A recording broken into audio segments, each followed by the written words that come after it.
nào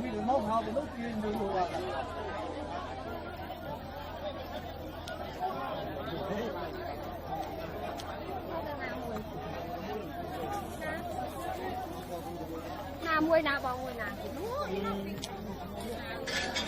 sàn thực hiện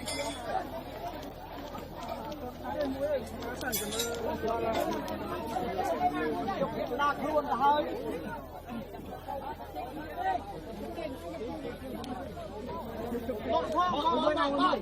tiền nào mà ơi chọc luôn nói mông chanh chứ